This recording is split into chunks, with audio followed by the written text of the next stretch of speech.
Hey there, how's it going everybody?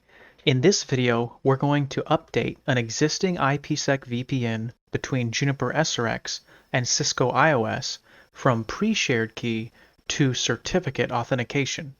We're going to be looking at how IOS certificate configuration differs from SRX. We're not going to review certificate fundamentals, such as the birth and anatomy of a certificate or the certificate authentication process, so if you'd like to review that, please check out the previous videos on my channel. Alright, let's begin. Here's the topology we're going to be using for our SRX to iOS certificate authenticated VPN. And I should mention that this topology is already up and running, but using pre-shared key for authentication. So we're going to be going in and making the necessary configuration changes on both sides to cut it over from PSK to PKI authentication. Over here on the left-hand side, we have SRX0, and it's going to be using a loopback IP of 10.0.0.0.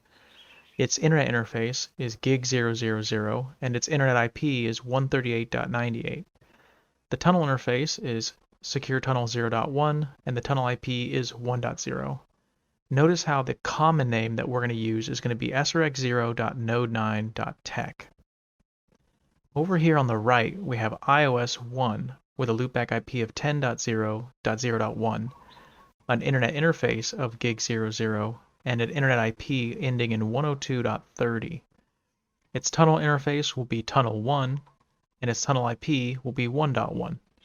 And again, notice how the common name we're going to be using for iOS1 is iOS1.node9.tech. Alright, let's begin. Alright, here we are on SRX0. Let's take a look at our interfaces and get our bearings. Alright, so here we have gig000, our internet interface, loopback 0, our loopback interface, and secure tunnel 0.1, our IPSec tunnel interface going to iOS1. Let's take a look at our routes. Alright, here we have our internet interface and IP address ending in 138.98, interface gig00. We have our loopback IP of 10.0.0.0 on our loopback interface, and we have our static default route next hopping to our ISP at 138.97, exiting our internet interface of gig000. We also have our secure tunnel interface here with the IP address of 172.16.1.0/31. You can also see that we're OSPF neighbored. We're already learning the loopback route of iOS1 10.0.0.1. So let's see if we have reachability to that. And we'll source it from our own loopback IP. And we do. So as expected, we are walking into an operational IPSec VPN. Let's take a look at a few more things here. Let's take a look at the OSPF neighborship.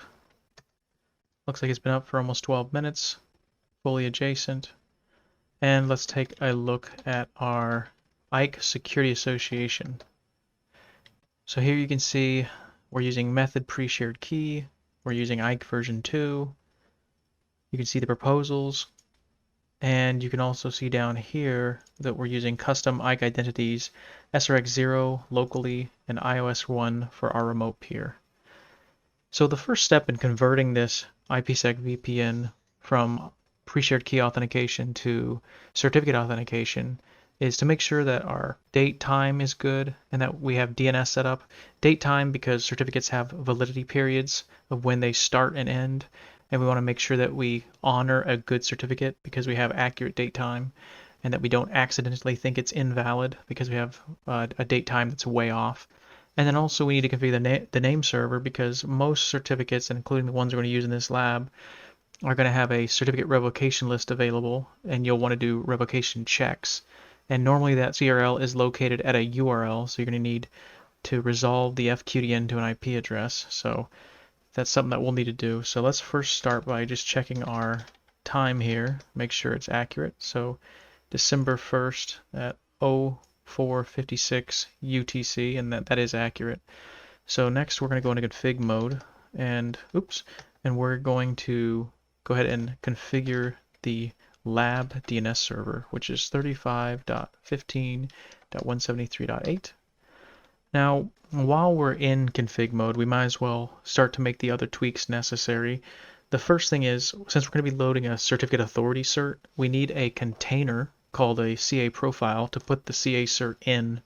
And you need to have that container created in the config before you can load anything into it, before you can even load a CA cert. So we're going to create it. It's a set security PKI CA profile, and we can name the profile anything, so we'll call it CA profile. And then there is one attribute or property you have to configure, which is called the CA identity, and it can be anything as well. So we'll just call it CA cert because that's what we're going to put inside the CA profile, the CA cert. The next thing we can do is take a look at our existing IKE configuration and start to see what needs to be changed here. So the first thing that's going to have to change is this authentication method that's a part of the proposal. It needs to be switched from pre-shared key to one of these signatures. And which signature you pick, signature just means certificate, which signature you pick is going to be dependent on which certificate you have, and that's dependent on which key pair you use. So we're going to be using RSA key pairs, and therefore we'll be having RSA certificates, so we need to say RSA signatures. This other one is just a different type of key pair DSA, and then this EC means elliptical curve DSA, a more modern type of key pair. So we have RSA signatures because we're going to use RSA certificates. The next thing we need to do is under the policy here, we have the pre-shared key configured. But now that we're not using pre-shared keys for authentication, this is going to be effectively ignored. So just for clarity, we're just going to remove it since we don't need it anymore.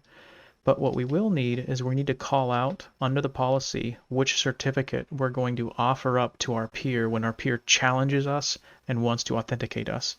So we need to say certificate here, and we need to say local certificate. Which local certificate are we going to offer up so our peer can authenticate us?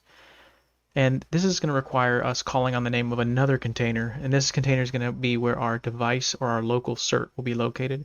So we'll just call that container SRX0 cert. So when we go to create our key pair, and then from that create our certificate signing request, and then finally download our certificate, all three of those things we're going to store in this local certificate container called SRX0 cert, and that way IKE can reference the key pair, reference the certificate, and properly be authenticated by our peer.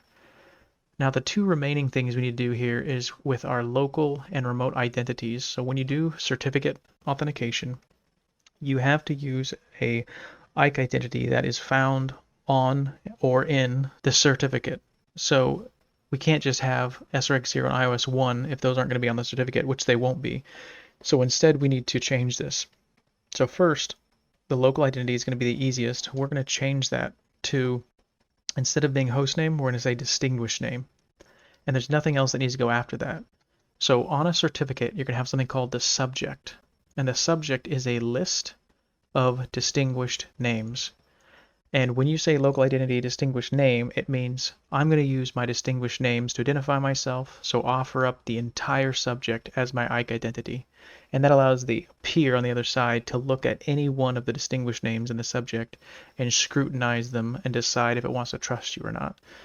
So we're going to do something similar for remote identity, and we're also going to say distinguished names, but since we're scrutinizing our remote peer, we get to decide what we look at. So we're going to say distinguished name container. This is going to say which specific distinguished name do we want to look at. And so we're going to say we want to look at the common name, and we want the common name to equal ios1.node9.tech. And we know that from the lab topology where we already said that iOS1 is going to have a certificate issued to it, and that common name in that certificate is going to be ios1.node9.tech. So we're going to look at the subject that the peer is going to offer to us as the IKE identity, and we're going to scrutinize it and make sure that in the certificate we find this common name. That's all the changes that we need to make in the configuration in order to cut this over from pre-shared key to certificate authentication. Now we still have to load the CA cert into the CA profile. We still have to generate the key pair and the certificate request and download the certificate and load it into our local certificate container here. But this is all the configuration changes that are needed, so I'm going to go ahead and commit this. And now that it's committed, let's do a quick test here and make sure that DNS resolution is working, because I have the name server that I configured up there. All right, so DNS resolution is working. That's perfect. So to stay organized, we're going to go ahead and make a directory. Oops, let me get back into operational mode. So the rest of this PKI loading of certificates and requesting certificates is all going to be in the operational mode. So I'm going to make a directory, file, make directory. I'm going to make it under var temp, and I'm going to just call it PKI so we can stay organized here. So this is just going to be an empty directory for right now. We're going to start putting things in it. So the first thing we're going to do is copy the CA certificate from my PKI server I have here in the lab. So pki.node9.tech HTTP, and we're going to download the CA certificate, and we're going to put it in this new folder, this new PKI folder I created.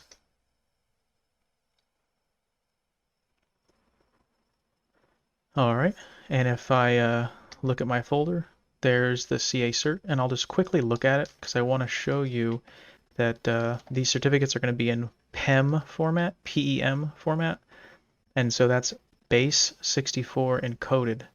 So when we look at this file, you can see it just looks like a basic text file, and basically it is because it's base 64 encoded, which means each one of these digits or characters represents a value between 0 and 63, because just like hexadecimal is a base 16 representing values between 0 and 15 by using 0 through 9 plus A through F, base 64 is where it uses the entire alphabet uppercase, the entire alphabet lowercase, so that's 26 plus 26 equals 52.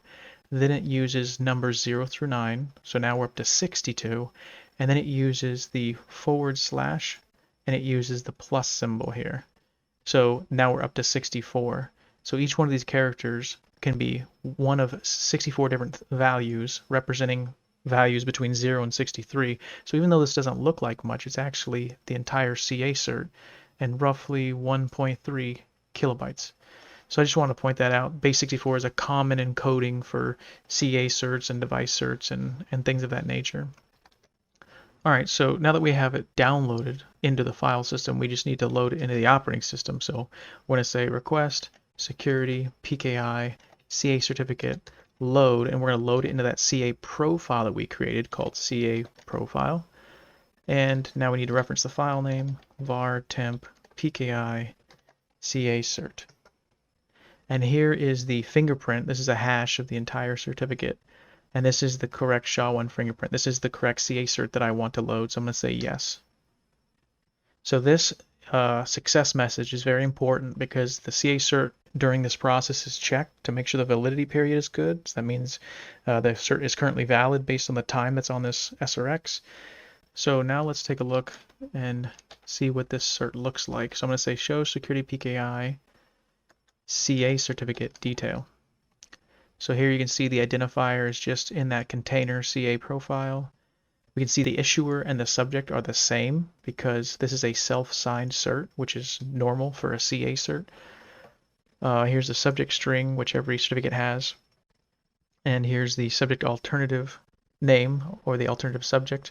You can see the only thing here is the kind of redundant, but it's the host name or the FQDN is essentially the common name. And then we have our validity period. Looks like it's good for 10 years. We have our public key, which is critical. Remember, we're using the CA cert in order to authenticate other certificates and make sure these other certificates were actually signed by the CA. So this public key is critical, of course. And then finally, you can see here we have the CRL distribution point, or CDP, which is a URL. And this is why we needed to have DNS resolution, because this is very common in PKI infrastructure that the CDP is a URL. So since this URL is here, this should have automatically been downloaded. So let's see if it did. Show security PKI CRL detail.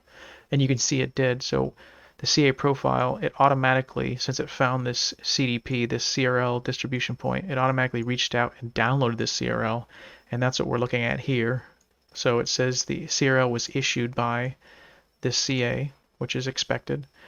It looks like it's effective for about a month, and there's only one revocation listed on it. It's the certs, when they're revoked, are listed by serial number, so this is normal. So when we load our device cert, it's going to automatically check it against the CRL, make sure it's not revoked. And furthermore, when we are authenticating our peer to bring up the IKE tunnel, it's going to check our peer cert against the CRL. And as long as our cert and our peer cert are not this revoked serial number, then it should come up just fine. All right, so now that we have that done, let's begin the process of requesting our own cert, and that starts with generating a key pair. So again, all this from operational mode here, not from config mode. we're going to say request security PKI generate key pair. And then we have to call out a certificate ID, which is again that container. And remember, when we configured IKE, we said that the container where our certificate will be is SRX0 underscore cert. And so this is the same container we want to call on because the key pair, the certificate signing request, and the cert, all three need to be in the same certificate ID container. So since that's what we configured and that's what we said, that's where our cert's going to be located, that's where we need to generate the key pair. And then we need to decide on the size of the key pair. So we want it to be 2048-bit, and we need to decide on the type, and we want this to be an RSA type key pair. That way we get an RSA type certificate, and because that's how we configured IKE for RSA signatures. So now our key pair is generated and sitting inside of the SRX0 cert container. Now from that key pair, we can generate our certificate signing request. So request security PKI, generate certificate request, it means certificate signing request. And then we call on the certificate ID again because we're telling it which key pair to use for this certificate signing request, SRX0 underscore cert. And then we need to say the digest or the hash that's going to be used. So we'll say SHA-256. And then we also want to say what's the subject alternative name. So we'll say use a domain name for it. Because on SRX it requires you to configure a subject alternative name. You can't leave it blank, so it can be either a domain name, an email, an IP address, or an IPv6 address. So we're going to say domain name. It's a little redundant, but it doesn't hurt us at all. So we'll say srx0.node9.tech. And then for the file name, this is where we're going to export the cert to. It's going to be var temp PKI, so we can stay organized. And then finally, I kind of saved it for last because it's the longest part. We have to configure or enter the most important part of the cert, which is the subject, which cannot be blank. So the subject, again, is that list of separated or individual distinguished names. And you only have to have the common name configured, but we're going to configure more than that. So it's going to be a list, and the list is going to be defined by these quotes. So whatever we put in the quotes is going to be in the subject. So we'll start with the common name equals srx0.node9.tech. And again, that's why I said it was redundant, because that's what our subject alternative name is going to be, but that's fine. That doesn't hurt anything. And then we're going to say organizational unit will equal lab. The organization will equal node 9. Notice how I'm not putting spaces after the commas. You can have spaces for each individual distinguished name, but you don't put spaces between each name. You just have a comma and then immediately go into the next one. For locality, we'll say Oahu. And for state, we'll say Hawaii. I heard it's a lovely place. And for country, we'll say the United States. So that's going to be my subject, this string right here, or this list. So I'll go ahead and generate that. I need to name it something. So sorry about that, folks. I said the directory and I didn't say the file name back here. So let's go ahead and call it srx0.certificate signing request. And now I have a syntax error. Let me square that away. All right, so yeah, it looks like I generated the CSR, but it didn't create the file. So let me clear that out. This is good. So if you ever need to clear out something, you say clear security PKI, and then you just say what you need to clear out. So we're just going to clear out the certificate request, and I can define it, but since it's the only one I have on here, I can just say all, and it'll clear it out. So we'll regenerate this. I just need to go back. Yep, make sure my syntax is good. There we go. All right, so I generated the certificate signing request. It went into this file, but it also spit it up here on the screen for me, which is kind of convenient as base64 format again. So I'll be able to copy this right off the screen into my CA, my lab CA. So that makes it easy for me. And here's the thumbprint so I can make sure nothing goes haywire here. So let me get this loaded into the CA and get it signed. The certificate is signed and ready for pickup. It's going to be in the same location that we downloaded the CA cert from. So we'll do another file copy. Go to HTTP at pki.node9.tech/srx0.cert, and we'll store it in the var temp PKI folder. All right, it's copied over. And what we'll do here is we'll just look and see. These are all the files we're going to have in our PKI folder. The CA cert, the certificate signing request, which is now kind of useless because now we have our cert. So The CSR is no use for us anymore now that we have our signed certificate. So now we need to load this signed certificate into the local certificate container. So let's go ahead and do that. Request security PKI, our local certificate. We're going to want to say load certificate ID. So remember, this is where our key pair was, and this is where our CSR got placed as well. So this needs to be the same container. So all three are going to be in this container, and that way it has the key pair affiliated with the cert. Now, if you load a certificate into a container without a key pair, without a matching key pair, it will give you an error. So obviously, if it's successful here, that's a good thing. And then we just call on the file name, which is var temp PKI, and it's going to be that SRX0 cert file. So this is a good sign, because not only was this certificate loaded, meaning that the validity period is good, it also checked the CA and made sure that we trusted the CA, and that was good. And it also checked the CRL and made sure it wasn't revoked. So if for some reason this cert, we didn't have the CA for it, or this was revoked on the CRL, it would not say loaded successfully. So this loaded successfully is a deceptively simple response, but it's actually a really good thing. It means that this certificate's good to go. So we're going to say show security PKI local certificate detail. Just take a look at our local certificate. So here it is, SRX0 underscore cert. Here's a serial number. Obviously, it's not the revoked one because it loaded in successfully. Here you can see the subject and issuer are different, right? Because the issuer is the CA, but the subject is us, the SRX. Here's the subject string. Here's the subject alternative name we talked about. Again, it's just the common name repeated.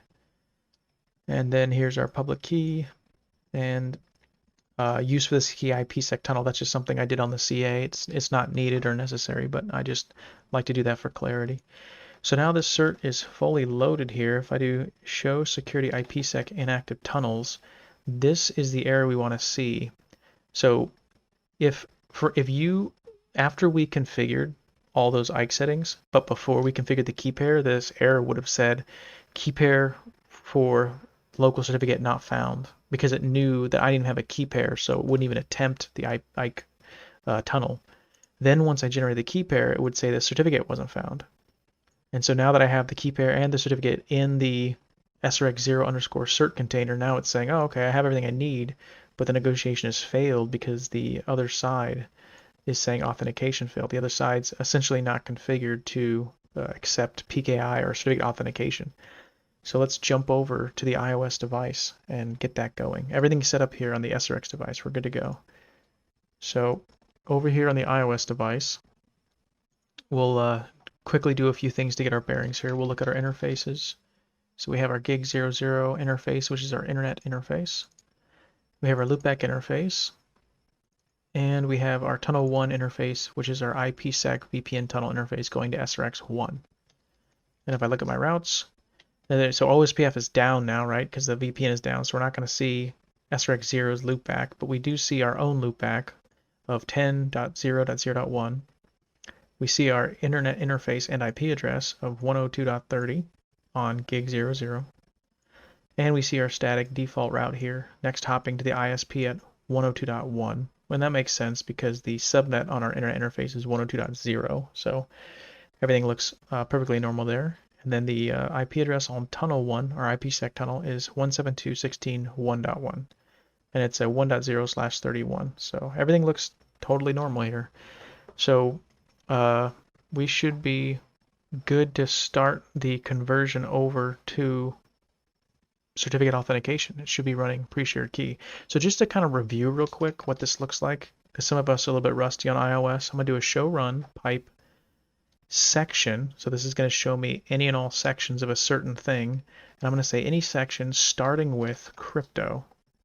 So this upper caret means this is the beginning of the line. So it's not going to match anything that has crypto in the middle of the line, anything that starts with the word crypto. And this underscore means space. So here's all of my sections that start with the word crypto and then have a space. So we have our IKE proposals, IKE policy, IKE profile, and then IPSec transform set, which is really the IPSec proposal, and then the IPSec profile. And then don't forget, we also have the tunnel interface itself, right? So in order to do the cutover, similar to SRX, we're not going to be messing with most of this stuff. We're only going to be messing with IKE. Nothing changes with the tunnel. All this stays the same. And nothing changes with the IPSec profile or transform set. And actually, unlike the SRX, nothing changes with the IKE policy either or the proposal. Because on the SRX we saw, we had to change the authentication method in the proposal, and we had to remove the pre-shared key and set the certificate in the policy. But on iOS, all of that happens here in the profile. And so we only have to change what's in the profile to cut it over from pre-shared key to certificate, because this is where the pre-shared key is, and it's also where the IKE identities are. But before we start messing with these configurations, we really need to load the certificates first. So let's start by checking our clock, make sure we have good time, because it's the same problem. We need to make sure we have good time so that when we load our certs, we don't treat them as invalid. So this time is off, and in fact it needs to be something else entirely. So this needs to be, instead, we'll say clock set, and it actually, the current time is 05:20 minutes, and we'll just say 0 seconds because it's close enough, and then we'll say it's 1 December 2020. So this is actually the correct UTC time or GMT time, 05:20. So now that we have that set, let's go ahead and go into config mode here, and we're going to configure DNS just like on the SRX, and the lab DNS server is 35.15.173.8. All right, so now that we have that configured, now we need to create the container. So on SRX, we had two containers. We had the CA certificate container, which was the CA profile, and then we had the local certificate container, which was called SRX_cert or SRX0_cert, and it held the key pair, the certificate signing request, and the local certificate. So on iOS, you create a container called a trust point, and all four of those things go into the trust point. And so we're going to go ahead, actually before we create that, let's just real quick make sure we can resolve DNS here. So let me do ping pki.node9.tech. Yep, we can. So DNS resolution works here. So let's go ahead and create our trust point. Crypto PKI trust point. And so this is funny about the trust point. Even though it has the device cert, the certificate signing request, and the key pair, you can see here the CLI wants you to name it after the CA. So I mean, we'll do that. We'll just call it CA because it's just the lab CA. So we'll just call it CA. But it really contains more than just the CA. So the next thing we need to do is, with Cisco, it wants to use this automated process to reach out to the CA and download the cert called the SCEP. It's a protocol that automates the cert enrollment process. We're not going to be using that. I don't have that set up. So instead, I'm going to change the enrollment mode or the enrollment type to terminal. That's where it's going to spit everything out to the CLI terminal, so I can just cut and paste in the certificate signing request and the certificate. And we'll make sure it uses the PEM format. So enrollment terminal PEM. We'll make it so that everything is in that base64 PEM format, and it just spits it right out to the CLI. The next thing I'm going to do is I'm going to turn off revocation check, because the iOS version that I'm running only can do revocation check to an LDAP server or to an OCSP responder, neither of which I have set up in the lab. So I'm just going to change the revocation check to none on the iOS side, so we won't be checking the revocation list. The next thing we're going to do is, on SRX you have to generate a key pair, and on iOS you have to do the same thing, but what's neat is it will do it for you if you don't have one generated already. So it kind of shorts, one less step in the process. So if I just call out an RSA key pair, I need to name a key pair. And if this key pair exists, it will use it. And if one doesn't exist, it will create one with that name. So we'll say key pair IOS1 2048. And that key pair doesn't exist, so it'll get created the moment I run some commands here. And we're going to want the CSR, the certificate signing request, the certificate to have a hash of SHA-256. And just to verify I don't have any key pairs, I'll do show cry key my RSA, which is where the key pairs are stored, and it's just empty, there's nothing there. And then finally, last step is we need to define the subject name. So I'm going to say subject common name will be iOS1.node9.tech. The organizational unit will be lab. The organization will be node 9. And the locality will be Oahu. The state will be Hawaii. And the country will be the US. So you can see here it's still a list of comma separated distinguished names, but on iOS you don't use quotes. So now we have that set. So let's go ahead and run our crypto command up here that we ran. So I'm going to run this command again. And this will just kind of show us. So now you can see at the trust point here what it looks like. So we have the hash, the key pair, revocation disabled, the subject is defined, and enrollment terminal PEM. So that's everything we have set up. So now we need to exit out of the trust point. And before we do just about anything, I want to show you something. So if I say do show crypto PKI trust points, you'll see it recognizes that I have a trust point created called CA. And if I say trust point status, you'll see it says, okay, the issuing CA certificate is not configured. There's no key generated. The issuing CA certificate is not even authenticated. And there's no certificate requests. So it kind of is admitting that this trust point doesn't have a lot going on just yet. All it has is a bunch of settings. So now we have to type a bunch of commands in the global config location. They're going to cause this trust point to do things for us. So the first command we need to do is the command that's going to let us load the CA certificate. And that command is kind of strange, but that command is crypto PKI authenticate. And then we call out the trust point, CA. So again, this authenticate, this means we're going to load the CA certificate. So this CA is just the name of the trust point. So if I would have named the trust point iOS1, I would have put iOS1 here. But since I named it CA, now it's going to say enter the base64 encoded CA certificate. So we're going to go to the CA here, and let me get that loaded. So here's the base64 PEM formatted CA certificate right here. So now it says, okay, do you want to load the CA certificate that ends in 9 Bravo 9 Bravo for the SHA-1 fingerprint? And yes, that's what we want. So it says it was successful. So it means it's a valid cert, so it's good. Our clock is good. So now if I hit up arrow a few times, well, maybe not up arrow. Now if I go up here and say this trust point status command again, now it's going to say something different. Now it's going to say, oh, okay, so now you have an issuing certificate is configured and it's authenticated, meaning it was loaded and it passed the test, the validity test. So now we're making some progress here.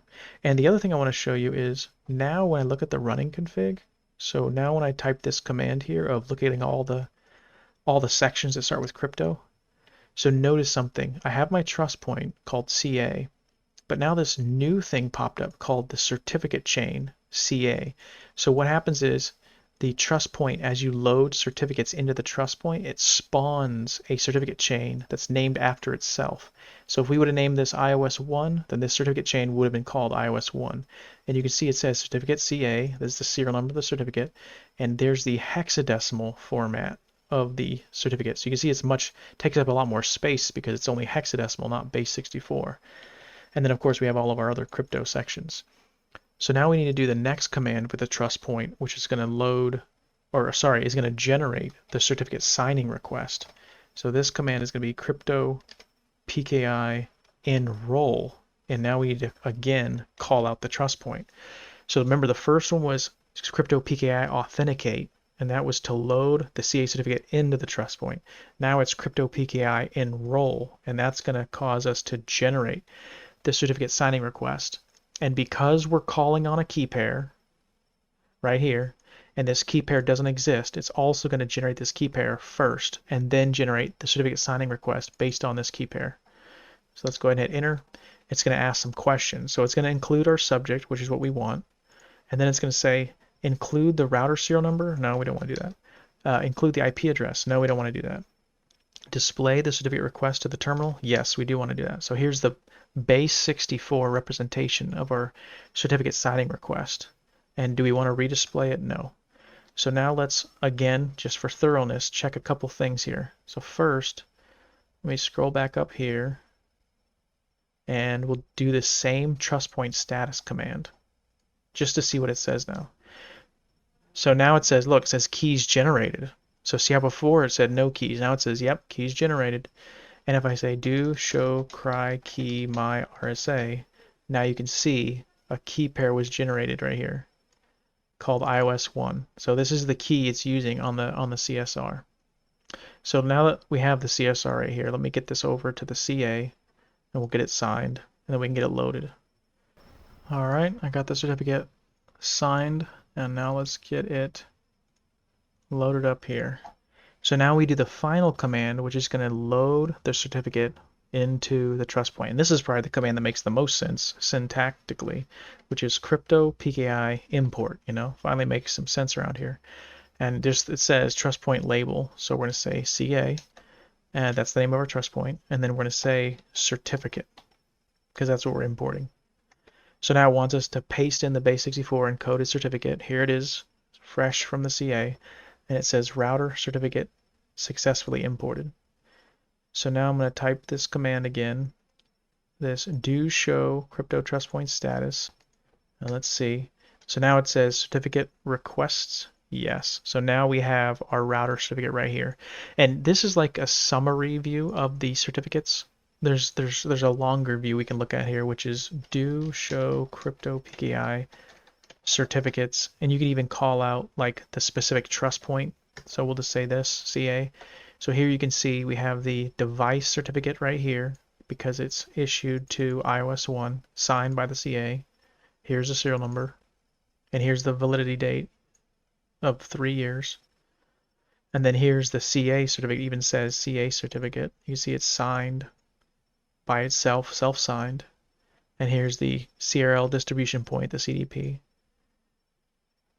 So there you have it. And so now if I do a do show run all sections that begin with crypto and have a space after it, now we can see the certificate chain is even longer because now we have the device certificate listed first, hexadecimal, and the CA certificate listed second. So this is a stark difference than SRX. SRX, you don't see the certificates in the config, but here on iOS you see the certificates in the running config.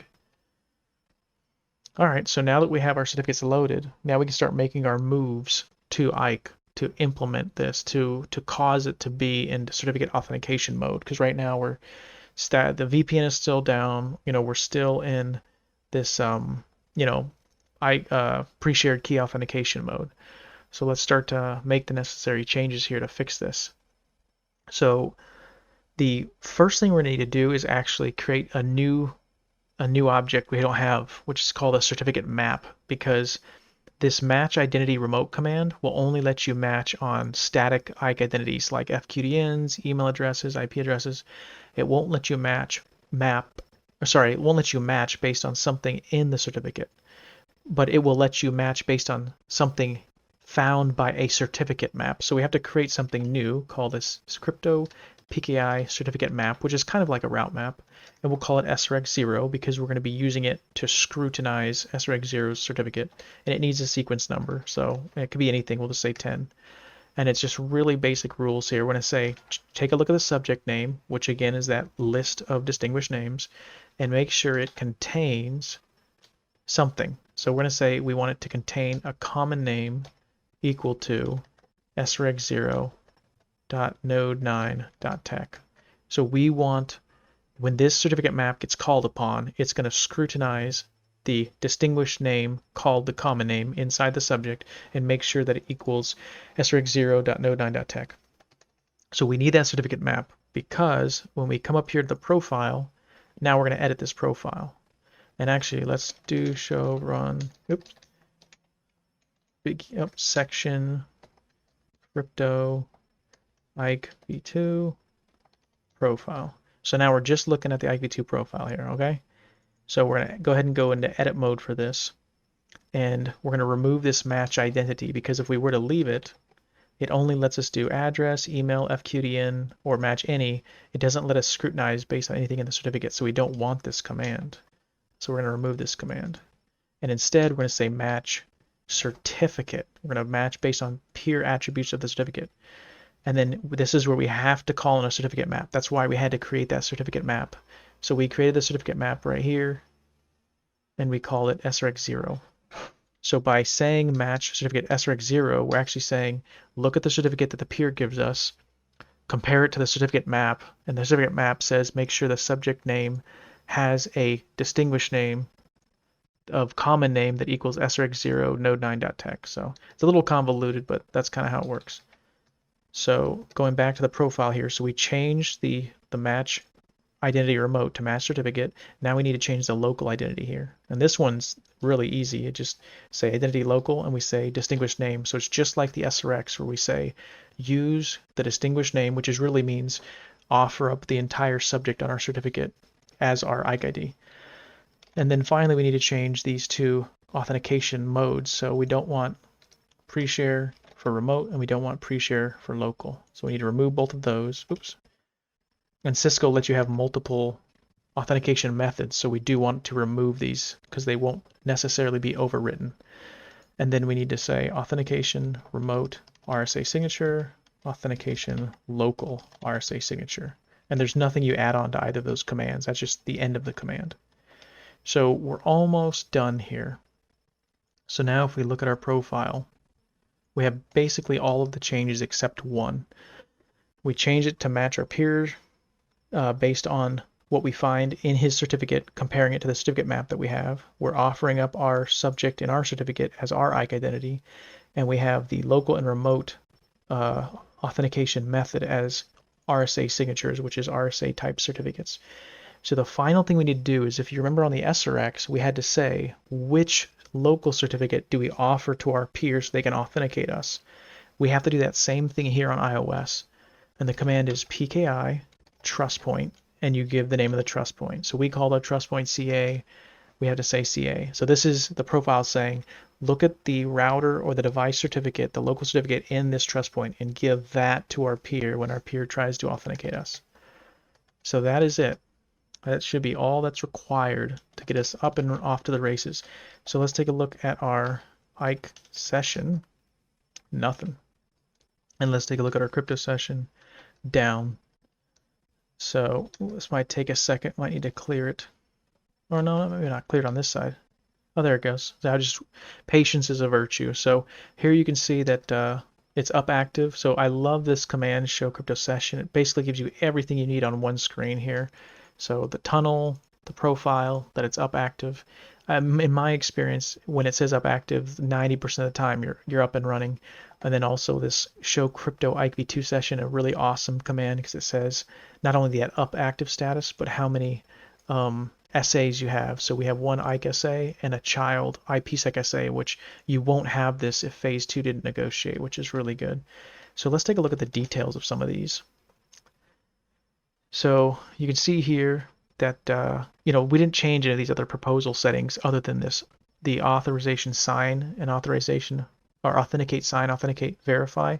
Sign is like our outbound, so that's kind of like our local, and verify is like the inbound or the remote. So we're just saying in both directions we're using certificate authentication.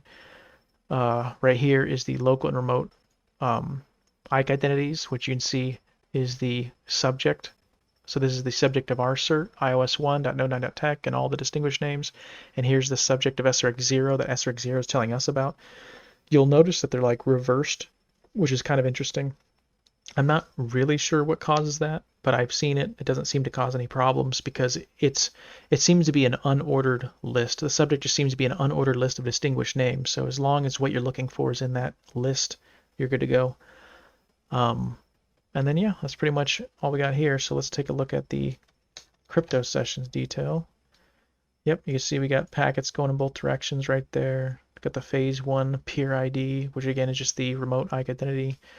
And so if I do a IP route, I expect that we have our OSPF routes up for 2 minutes. And there's our neighbor. Yep, been up for 2 minutes. So everything's looking really good here. Let's go ahead and ping across the tunnel. And we'll source it from our loopback. Yep, there it is.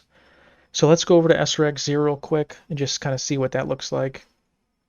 So back here on SRX0, let's take a look.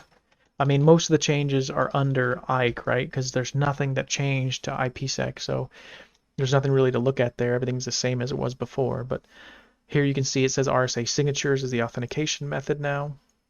You can see the local and remote IKE identities.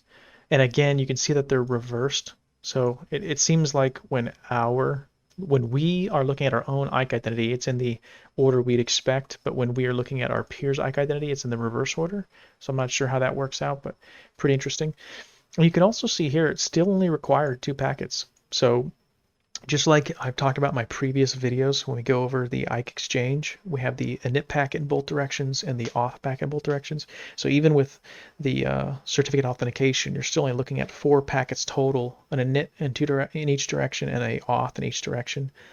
The only time you'd expect to see more would be if you're doing multiple, like a multi-SA IPsec, where you have multiple child SAs.